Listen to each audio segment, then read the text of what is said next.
Assalamualaikum to all economic lovers. Macro economics का एबन and बर्नानकी का chapter number 4 जो है वो हम कर रहे थे, जिसमें हम कंजप्शन, सेविंग एंड इन्वेस्टमेंट्स को पढ़ रहे थे। ठीक है, इससे पिछला जो हमने लेक्चर किया था उसके अंदर हमने इन्वेस्टमेंट को कम्प्लीटली कवर कर लिया था। ठीक है, नेशनल सेविंग्स को फर्स्ट पार्ट के अंदर कवर किया, इन्वेस्टमेंट को सेकेंड पार्ट के अंदर कवर किया। आज का जो बेसिकली लेक्चर है वो लास्ट पार्ट है चैप्टर नंबर 4 का, जिसके अंदर हम जो गुड मार्केट इक्विलिब्रियम है उसको पढ़ेंगे। जो चैप्टर नंबर 3 हमने किया था बेसिकली उसके अंदर हमने जो है लेबर मार्केट इक्विलिब्रियम को कवर किया था। ठीक है, लेबर डिमांड और लेबर सप्लाई को देखा था। ठीक है, और शुरू में जब हमने मैक्रो स्टार्ट किया था कोर्स तो हमने देखा था कि 3 तरह की मार्केट्स होती हैं। ठीक है, एक गुड्स मार्केट होती है, एक लेबर मार्केट होती है और एक मनी मार्केट होती है। ठीक है, सो तीनों को हम पढ़ेंगे टर्न बाय टर्न। अभी हम लेबर मार्केट को कवर कर चुके हैं। आज के जो टॉपिक है उसके अंदर हम गुड मार्केट इक्विलिब्रियम को कवर करेंगे और लेटर ऑन टॉपिक्स के अंदर हम इसी तरह से जो मनी मार्केट इक्विलिब्रियम है उसको भी कवर करेंगे। So without any further delay हम थोड़ा सा स्टार्ट कर लेते हैं गुड मार्केट इक्विलिब्रियम को। हम इन्वेस्टमेंट को पढ़ चुके हैं कम्प्लीटली। ठीक है, आज का जो बेसिकली है वो है गुड मार्केट इक्विलिब्रियम। तो सबसे पहले हम वो फैक्टर्स देख लेते हैं जो कि डिमांड ऑफ गुड्स और सर्विसेज को या सप्लाई ऑफ गुड्स और सर्विसेज को डिफाइन करते हैं। ठीक है, अब जो ऐसे फैक्टर्स हैं जो कि डिमांड ऑफ गुड्स या सर्विसेज को वो करते हैं, डिस्क्राइब करते हैं। अब गुड्स और सर्विसेज की डिमांड बेसिकली कौन लोग कर रहे होते हैं? हाउस होल्ड कर रहे होते हैं। ठीक है, हाउस होल्ड कंजप्शन पर्पजेज के लिए कर रहे होते हैं गुड्स और सर्विसेज की डिमांड। इसी तरह जो फर्म है वो इन्वेस्टमेंट की डिमांड कर रही होती है, क्योंकि उसे इन्वेस्टमेंट जो के मौके हैं वो चाहिए होते हैं। ठीक है, सो फर्म की डिमांड जो है वो बेसिकली इन्वेस्टमेंट पर्पसेस के लिए होती है। ठीक है, और साथ में लेबर को डिमांड कर रही होती है। इसी तरह जो हाउस होल्ड हैं वो कंजप्शन के लिए या अपनी यूटिलिटी को मैक्सिमाइज करने के लिए जो है गुड्स और सर्विसेज को डिमांड करते हैं। सो अब हमें किस तरह से पता चले कि किस अमाउंट पे गुड या सर्विसेज जो हैं वो इन्वेस्टर जो हैं इन्वेस्टर डिमांड कर रहे हैं या फिर जो कंज्यूमर हैं वो डिमांड कर रहे हैं। ठीक है, ताकि एक जो मार्केट है उसके अंदर इक्विलिब्रियम प्रोड्यूस किया जाए। So how do we know the amount of goods and services that investor and consumer want to buy will be same as producer wants to produce. ठीक है, कि उतनी ही सर्विसेज और गुड्स एंड सर्विसेज जो producer है वो produce करे जितनी के मार्केट के अंदर डिमांड हो। ठीक है, सो अब उस लेवल को हमें पता करने के लिए क्या करना चाहिए? रियल इंटरेस्ट रेट बहुत ज्यादा इंपॉर्टेंट कॉन्सेप्ट। ठीक है, हम पहले भी पढ़ चुके हैं इसको। अब बेसिकली रियल इंटरेस्ट रेट एक ऐसा इंडिकेटर होता है जो कि एडजस्टमेंट के मार्केट को एडजस्टमेंट करने के लिए बहुत ज्यादा इंपॉर्टेंट है। ठीक है, it is a key indicator whose adjustments will help to bring equilibrium in quantity demand and quantity supply। ठीक है, एक ऐसा ये इंडिकेटर है जो कि मार्केट के अंदर गुड्स और सर्विसेज की क्वांटिटी डिमांड और क्वांटिटी सप्लाई को बेसिकली इक्वेट करने के लिए यूज किया जाता है। ठीक है, जहां पे जिस पॉइंट के ऊपर क्वांटिटी डिमांड जो है वो इक्वल होगी क्वांटिटी सप्लाइड के साथ। ठीक है, तो वहां पे हमारा रियल इंटरेस्ट रेट जो है वो इक्विलिब्रियम लेवल का या optimal level of real interest rate जो है वो फिक्स हो जाता है। सो गुड मार्केट इक्विलिब्रियम जो है वो क्या हमने देखा कि जहां पे एग्रीगेट डिमांड मार्केट के अंदर जितनी भी चीजें डिमांड की जा रही हैं कंज्यूमर की तरफ से। ठीक है, और एग्रीगेट सप्लाई जो प्रोड्यूसर जो है सप्लाई कर रहा है वो इक्वेट कर जाए, उसको हम कहते हैं कि गुड मार्केट इक्विलिब्रियम में आ गया। जिस तरीके से हमने लेबर मार्केट के केस में पढ़ा था कि जहां पे लेबर की डिमांड इक्वेट कर जाए लेबर की सप्लाई से, तो वहां पे लेबर मार्केट इक्विलिब्रियम में आ जाती है। Same is the case hair, जब एग्रीगेट डिमांड ऑफ लेबर जो है aggregate demand of goods and services equal हो जाए aggregate supply of goods and services के, तो वहां पे गुड्स मार्केट जो है वो इक्विलिब्रियम में हो जाती है। या फिर हम इसको यूं भी लिख सकते हैं कि जो टोटल आउटपुट है, ठीक है, एग्रीगेट आउटपुट जो है वो इक्वल किसकी होनी चाहिए? जो डिजायर्ड कंजप्शन है, ठीक है, plus desired investment plus government spending. ठीक है, सो Y जो है वो गुड्स सप्लाइड बाय फर्म्स है। ठीक है, CD यहाँ पे desired consumption by households है। ID जो है वो रिप्रेजेंट कर रहा है डिजायर्ड इन्वेस्टमेंट बाय फर्म्स, और जो G है वो G पार्ट इसका वो गवर्नमेंट परचेजेस को डिफाइन कर रहा है। सो हम कहते हैं कि जो गुड्स सप्लाई कर रही है फर्म वो किसकी इक्वल होती है? जितनी इकोनॉमी में उन चीजों की डिमांड है, ठीक है, डिजायर्ड कंजप्शन प्लस जो जितनी वो इन्वेस्टमेंट को डिमांड कर रहा है, ठीक है, डिजायर्ड इन्वेस्टमेंट, इन्वेस्टमेंट कौन डिजायर कर रहा होता है, फर्म डिमांड कर रही होती है, और जो गवर्नमेंट परचेजेस हैं, ठीक है, इन सब को मिला के हमारी जो गुड्स सप्लाइड बाय फर्म्स हैं वो इक्वल हो जाती है, यानी गुड मार्केट इक्विलिब्रियम में आ जाती है। यहाँ पे फॉरेन सेक्टर जो है हमने इंक्लूड नहीं किया, तो यहाँ पे नेट एक्सपोर्ट्स जो हैं वो हमारी 0 होंगी। हम पहले भी पढ़ चुके हैं कि y is equal to C plus I plus G, ठीक है, y जो है कंजप्शन है, y is equal to output, consumption, investment plus government purchases. So income जो है वो क्या होती है, एक्सपेंडिचर आइडेंटिटी है, ठीक है, income is a expenditure identity. It shows a relationship between actual income, ये हमें किस चीज का रिलेशनशिप बताती है, एक तो एक्चुअल इनकम का यानी आउटपुट का, एंड एक्सपेंडिचर यानी एक्चुअल स्पेंडिंग्स का, ठीक है। ये जो आइडेंटिटी है ये हमें क्या बताती है, इनपुट और आउटपुट का रिलेशनशिप बता रही है, ठीक है। अगर सिंपल वर्ड्स में कहें तो इनपुट्स जो हैं वो इन्वेस्टमेंट के थ्रू आ रही हैं और कंजप्शन जो है वो आउटपुट्स के थ्रू जा रही हैं, तो ये हमें इनपुट और आउटपुट का जो है, गवर्नमेंट परचेजेस जो हैं वो भी आउटपुट ही हैं, तो इनपुट और आउटपुट का बेसिकली ये हमें रिलेशनशिप बताती है। दिस इक्वेशन ऑलवेज सेटिस्फाइज, ठीक है, ये इकोनॉमी के अंदर हमेशा ये वाली जो इक्वेशन है, ये आइडेंटिटी जो है ये हमेशा सेटिस्फाई रहती है। अब जो इन्वेंट्रीज है, इन्वेंट्रीज क्या होती हैं, ऐसी amount of goods and services जो कि अभी डिजायर्ड नहीं थी लेकिन प्रोड्यूस हो गई, कैपेसिटी थी तो प्रोड्यूस हो गई लेकिन वो डिमांड नहीं हुई, तो वो जो है वो नेक्स्ट ईयर की परचेज में चली जाती हैं, ठीक है। ऐसी गुड्स एंड सर्विसेज जो प्रोड्यूस तो हो गई करंट ईयर में लेकिन वो परचेज नहीं हुई या कंज्यूम नहीं हुई, ठीक है, वो इन्वेंट्रीज होती हैं। So inventories are counted as a part of total spending, ठीक है, तो इन्वेंट्री को भी हम टोटल स्पेंडिंग का पार्ट ही कंसीडर करते हैं। इसी तरह जिस तरह हमने y is equal to C plus I plus G किया, तो अगर हम इस फॉर्म में लिख लें इसको कि y is equal to desired consumption plus desired investment plus government purchases, तो गुड मार्केट हमारी इक्विलिब्रियम में आ जाती है, क्योंकि desired level of consumption produce हो रही होती है by employing desired level of investment, ठीक है, और गवर्नमेंट परचेजेस। अब इन्वेंट्रीज जो है वो स्टोर्ड होती हैं वेयर हाउस के अंदर, ठीक है, वो नेक्स्ट ईयर की परचेज के लिए होती हैं, नेक्स्ट ईयर यूटिलाइज की जाती हैं। प्रोडक्शन जो है वो एक्सीड कर जाती है डिजायर्ड स्पेंडिंग से, ठीक है, प्रोडक्शन अगर जो है वो एक्सीड कर जाए डिजायर्ड स्पेंडिंग से तो जो इन्वेंट्रीज हैं वो हमें मिल जाती हैं। It shows a relationship between desired savings and desired investment, तो ये हमें क्या शो करता है, ये रिलेशनशिप बताता है डिजायर्ड जो सेविंग है और डिजायर्ड इन्वेस्टमेंट है उसके दरमियान में। So y is equal to C D plus I D plus G, यानी y output is equal to desired consumption plus desired investment plus government purchases. तो अगर हम दोनों साइड से जो डिजायर्ड कंजप्शन है प्लस गवर्नमेंट स्पेंडिंग्स है उनको इसको सब्ट्रैक्ट कर दें, ठीक है, तो क्या हमारे पास आइडेंटिटी रह जाएगी, y minus C D minus G equals to desired investment और बाकी ये टर्म, क्योंकि ये कैंसिल हो जाएगी, डिजायर्ड कंजप्शन प्लस में भी है और माइनस में भी है, तो ये ऑपोजिट जो साइंस हैं कैंसिल हो जाते हैं, ठीक है, तो ये कैंसिल हो जाएगी, तो हमारे पास क्या टर्म बच गई बाकी, y minus C D minus G is equal to desired investment. तो हमारे पास जो डिजायर्ड जो आइडेंटिटी बची वो ये बची कि आउटपुट में से अगर डिजायर्ड कंजप्शन और जो गवर्नमेंट परचेजेस है उनको अगर हम माइनस कर दें तो हमारे पास desired level of investment economy के अंदर आ जाती है, ठीक है।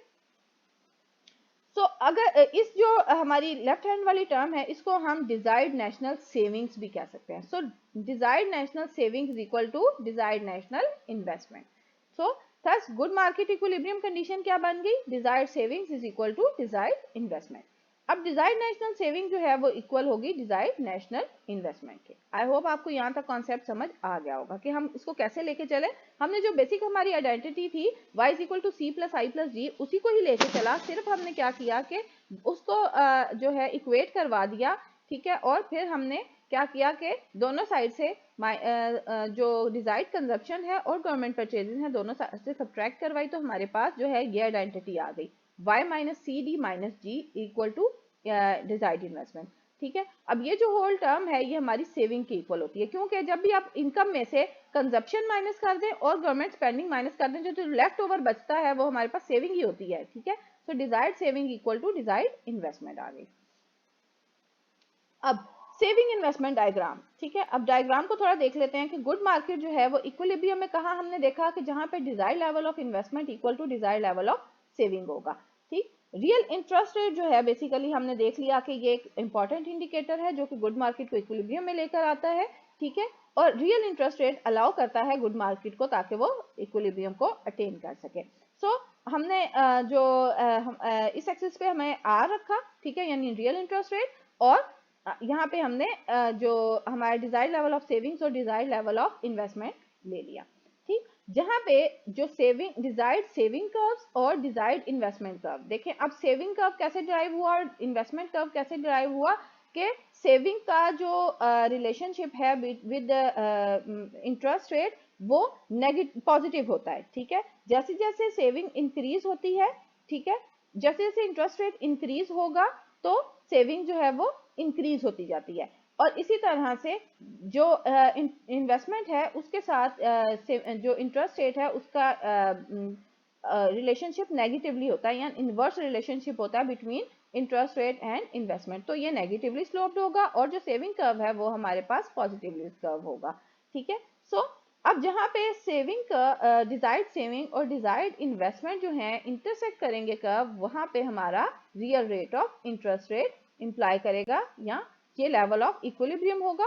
और इस पॉइंट के ऊपर जो आउटपुट प्रोड्यूस होगी इकोनॉमी के अंदर वो डिजायर्ड लेवल ऑफ आउटपुट होगी, ठीक है। So equilibrium occurs at R, यहाँ पे इक्विलिब्रियम अकर हो रहा है, ठीक है, वेयर जहाँ पे जो हमारी डिजायर्ड लेवल ऑफ सेविंग है वो इक्वल हो रही है डिजायर्ड लेवल ऑफ इन्वेस्टमेंट के, और आउटपुट जो प्रोड्यूस हो रही है वो 1000 यूनिट्स हो रही है। अब एक केस देखते हैं कि अगर हमारा रियल इंटरेस्ट रेट फॉल हो जाए तो हमारा गुड मार्केट इक्विलिब्रियम के ऊपर क्या इंपैक्ट आता है। जब भी इकोनॉमी के अंदर रियल इंटरेस्ट रेट डिक्रीज कर जाता है, फॉर एग्जांपल पहले इंटरेस्ट रेट था 3%, ठीक है, 6%, और अब जो है वो डिक्रीज हो गया टू 3%, ठीक है। पहले 6% था इकोनॉमी में इंटरेस्ट रेट, तो हमारा इक्विलिब्रियम लेवल ये पॉइंट बन रहा था, ठीक है, जहां पे इन्वेस्टमेंट कर्व और जो सेविंग कर्व थे आपस में इंटरसेक्ट कर रहे थे और 1000 units of goods and services produce हो रही थी, ठीक है। अब क्या हुआ कि हमारा जो इंटरेस्ट रेट है वो फॉल कर गया, इंटरेस्ट रेट जो है वो 6 से 3 पे आया, तो क्या हुआ कि अब जो इक्विलिब्रियम लेवल है वो तो डिस्टर्ब हो गया, ठीक है। सो इस लेवल के ऊपर क्या होगा कि हमारी जो सेविंग्स हैं वो कम हो जाएंगी, ठीक है, और इन्वेस्टमेंट जो है वो ज्यादा हो जाएगी, ठीक है। तो firm want to undertake investment to 1500, ठीक है, इन्वेस्टमेंट फर्म जो है वो यहाँ तक करना चाहती है, लेकिन नेशनल सेविंग्स जो है वो हमारे पास 850 है। सेविंग्स कम है लेकिन फर्म जो है वो इन्वेस्टमेंट ज्यादा करना चाहती है। So investor want to borrow more than saver want to lend. इस केस में क्या होगा कि अब इंटरेस्ट रेट पहले तो ज्यादा मिल रहा था ना, ठीक है, अब इंटरेस्ट रेट कम मिल रहा है, तो इंटरेस्ट रेट के कम मिलने से क्या हुआ कि जो इन्वेस्टर्स हैं वो ज्यादा मनी को बोरो करना चाहते हैं, क्योंकि अब उन्हें बैंक्स को कम इंटरेस्ट रेट पे करना पड़ेगा। लेकिन जो सेवर्स हैं उनको भी कम इंटरेस्ट रेट मिल रहा है, तो वो क्या करेंगे कि वो सेव ज्यादा करने की तरफ मोटिवेट होंगे, बल्कि वो बजाय कि वो अपनी मनी को लैंड करें, ठीक है। सो इन्वेस्टर जो है वो ज्यादा बोरो करना चाहते हैं। जब भी इंटरेस्ट रेट कम होता है तो इन्वेस्टर ज्यादा आ जाते हैं इकोनॉमी मार्केट में कि वो ज्यादा मनी को ले सकें, क्योंकि कम इंटरेस्ट रेट उन्हें उस पर पे करना पड़ेगा। लेकिन जो सेवर्स हैं वो अपनी मनी को लैंड करने से जो है वो नहीं लैंड करना चाहते, क्योंकि उन्हें अब इसके अपनी मनी के ऊपर कम इंटरेस्ट रेट मिलेगा। सो यहाँ पे इस केस में हमारे पास क्या हुआ कि जब भी इंटरेस्ट रेट हमारा डिक्रीज हुआ तो जो डिजायर्ड लेवल ऑफ सेविंग है वो तो कम हो गई, लेकिन desired level of investment economy के अंदर ज्यादा हो गई। अब अगर इंटरेस्ट रेट इंक्रीज कर जाता है, अभी हमने फॉल इन इंटरेस्ट रेट देखा, अब हम इंटरेस्ट रेट के इंक्रीज का केस देख लेते हैं। अब अगर इंटरेस्ट रेट जो है पहले 6 था अब 8 हो गया, ठीक है। सो क्या होगा इकोनॉमी में कि पहले हमारा जो इक्विलिब्रियम पॉइंट था वो यही था, ठीक है, एज पर आवर शेड्यूल, कि जो हमारा जहाँ पे इन्वेस्टमेंट और सेविंग का इंटरसेक्ट कर रहे थे वो हमारा इक्विलिब्रियम पॉइंट था, ठीक है, और वहां पे इंटरेस्ट रेट जो है वो 6 था। अब क्या हुआ इकोनॉमी में इंटरेस्ट रेट जो है वो इंक्रीज कर गया फ्रॉम 6 to 8%, ठीक है। तो क्या होगा कि अब जो सेविंग का लेवल है वो हमारा ज्यादा हो जाएगा, लोग सेविंग इकोनॉमी में ज्यादा हो जाएगी, यानी 1500 सेविंग है और जो हमारा इन्वेस्टमेंट है वो हमारी कम हो जाएगी, यानी 700 पे चली जाएगी इन्वेस्टमेंट, ठीक है। सो इन्वेस्टर्स विल डिमांड लेस। अब इस केस में क्या होगा कि इन्वेस्टर जो है वो कम डिमांड करेंगे, क्योंकि अब उन्हें ज्यादा इंटरेस्ट रेट पे करना पड़ेगा, ठीक है। तो वो उनकी जो डिमांड है कम हो जाएगी, वो कम मनी बोरो करेंगे। लेकिन लेंडर जो है वो चाहते हैं कि उनकी मनी को बोरो करें लोग, ठीक है, क्योंकि अब उसके ऊपर उन्हें ज्यादा इंटरेस्ट रेट मिलेगा। अच्छा, अब एक कॉन्सेप्ट है शिफ्ट इन सेविंग कर्व, ठीक है। हमने इंटरेस्ट रेट के राइज का केस भी देख लिया और इंटरेस्ट रेट के फॉल का केस भी देख लिया। अब अगर हमारा जो सेविंग कर्व है वो अगर शिफ्ट कर जाए, ठीक है, तो क्या होता है, किस तरीके से वो शिफ्ट करता है, या कौन से डिटर्मिनेंट्स है जो उसको शिफ्ट करते हैं, ठीक है। अगर करंट गवर्नमेंट परचेज जो है वो ज्यादा हो जाए, गवर्नमेंट परचेजेस, गवर्नमेंट एक्सपेंडिचर ज्यादा हो जाए, तो इससे क्या होगा कि डिजायर्ड नेशनल सेविंग्स जो है वो कम हो जाएंगी। Same as a case of individual, अगर हम देखें कि अगर मेरी इनकम जो है वो 1000 है और मैं अपनी एक्सपेंडिचर ज़्यादा कर दूं, ठीक है, तो मेरी सेविंग्स कम हो जाएंगी, ठीक है। जब भी हम एक्सपेंडिचर ज़्यादा करते हैं तो सेविंग्स कम हो जाती हैं। इसी तरह के केस में जो है गवर्नमेंट के साथ भी केस होता है, या नेशनल लेवल के साथ भी इसी तरह होता है कि जब भी हमारे एक्सपेंडिचर ज़्यादा होते हैं तो desired level of national savings जो है वो कम हो जाती है। तो सेविंग कम हो गई तो सेविंग कर्व जो है वो लेफ्ट साइड पे शिफ्ट करेगा। अभी हम इसको ग्राफिकल भी देखेंगे, ठीक है। तो अभी आप सिर्फ इसका कॉन्सेप्ट को समझ लें कि जब भी गवर्नमेंट परचेजेस ज्यादा होंगी तो क्या होगा, सेविंग कर्व जो है लेफ्ट साइड पे शिफ्ट कर जाएगा। अब जो डिक्लाइन आया नेशनल सेविंग के अंदर, ठीक है, इससे हमारा क्या होगा, इंटरेस्ट रेट इंक्रीज होगा और सेविंग और इन्वेस्टमेंट दोनों को डिक्रीज कर देगा, ठीक है। So saving will fall because initial decrease in desired saving which is only partially offset by increase in interest rate, और इन्वेस्टमेंट फॉल बिकॉज सेविंग क्यों फॉल हो रही है, क्योंकि इनिशियल जो हमारा डिजायर्ड लेवल ऑफ सेविंग था वो फॉल कर गया, ठीक है। और इन्वेस्टमेंट क्यों फॉल कर रही है, क्योंकि इंटरेस्ट रेट हाई हो गए तो राइज जो यूजर कॉस्ट है वो इंक्रीज कर गई। यूजर कॉस्ट का कॉन्सेप्ट हमने पिछले लेक्चर में पढ़ा था, ठीक है। अगर आपको याद हो तो हमने देखा था कि यूजर कॉस्ट जो है वो जब भी यूजर इन्वेस्टमेंट की तरफ जाते हैं तो कॉस्ट एंड बेनिफिट एनालिसिस करते हैं, ठीक है। सो यूजर कॉस्ट जो है जब भी रियल इंटरेस्ट रेट बढ़ता है तो यूजर कॉस्ट बढ़ जाती है, और यूजर कॉस्ट के बढ़ने से क्या होगा कि वो अब कम इन्वेस्टमेंट की तरफ जाएगा। ग्राफिकल देखते हैं कि जब हमारा इंटरेस्ट रेट 6 पे था, ठीक है, और यहाँ पे हमारा सेविंग और इन्वेस्टमेंट कर्व जो है इंटरसेक्ट कर रहा था, तो आउटपुट 1000 प्रोड्यूस हो रही थी। लेकिन अब क्या हुआ कि जो गवर्नमेंट परचेजेस हैं वो इंक्रीज कर गई। गवर्नमेंट परचेजेस के इंक्रीज करने से सेविंग का लेवल जो है वो कम हो गया, और ये रेड जो कर्व है इसकी तरफ शिफ्ट कर गए हम। सेविंग कर्व जो है वो यहाँ पे शिफ्ट कर गया। सेविंग कर्व के शिफ्ट करने से क्या हुआ कि जो इस लेवल पे हमारी जो आउटपुट थी वो भी डिक्रीज हुई, ठीक है, 800 पे चली गई, और यहाँ पे सेविंग भी कम हुई और इंटरेस्ट रेट जो है वो बढ़ गया, यानी 6 से 7 पे हम शिफ्ट कर गए इंटरेस्ट रेट के लिए। अब शिफ्ट इन इन्वेस्टमेंट कर्व, ठीक है, लास्ट टॉपिक है शिफ्ट इन इन्वेस्टमेंट कर्व का। पहले हमने शिफ्ट इन सेविंग कर्व देख लिया, अब शिफ्ट इन इन्वेस्टमेंट कर्व। अगर कोई भी इन्वेंशन आती है इकोनॉमी के अंदर, कोई भी टेक्नोलॉजिकल इंप्रूवमेंट आती है, कोई भी आप जो एम्प्लॉयर्स हैं या जो कोई वर्कर्स हैं उनको स्किल देते हैं, कोई ट्रेनिंग करवाते हैं, ठीक है, तो उससे क्या हुआ कि आपकी जो मार्जिनल प्रोडक्ट ऑफ कैपिटल थी वो इंक्रीज कर जाएगी। मार्जिनल प्रोडक्ट ऑफ कैपिटल के इंक्रीज करने से जो हमारा इन्वेस्टमेंट कर्व है वो शिफ्ट कर जाएगा, क्योंकि अब marginal product of capital increase हुई है ना, तो अब आप मोर इन्वेस्टमेंट चाहेंगे, और तो इन्वेस्टमेंट कर्व जो है वो हमारा राइटवर्ड शिफ्ट कर जाएगा। इन्वेस्टमेंट हम डायग्राम में देख सकते हैं कि ये हमारा इनिशियल जो है वो ये ब्लैक वाला कर्व था, लेकिन जब इनोवेशन आई इकोनॉमी के अंदर तो क्या हुआ कि हमारा जो इन्वेस्टमेंट है वो कर्व शिफ्ट हो गया टुवर्ड्स राइट। सो अब जो न्यू हमारा इक्विलिब्रियम प्रोड्यूस हो रहा है वो आउटपुट 1100 प्रोड्यूस हो रही है, और इससे भी हमारा जो इंटरेस्ट रेट है वो इंक्रीज कर गया, ठीक है। सो एक दफा हम रिवाइज कर लेते हैं कि हमने दो तरह के शिफ्ट्स पढ़े, शिफ्ट इन सेविंग देखी, ठीक है, और फिर शिफ्ट इन इन्वेस्टमेंट देखी। इन्वेस्टमेंट में हमने कहा कि कोई भी जो टेक्नोलॉजिकल इंप्रूवमेंट आती है, कोई भी इनोवेशन आती है इकोनॉमी में, तो उससे क्या होती है, हमारी इन्वेस्टमेंट इंक्रीज हो जाती है, जिससे हमारा जो इंटरेस्ट रेट है वो इंक्रीज हो जाता है और आउटपुट भी ओवरऑल इंक्रीज कर जाती है।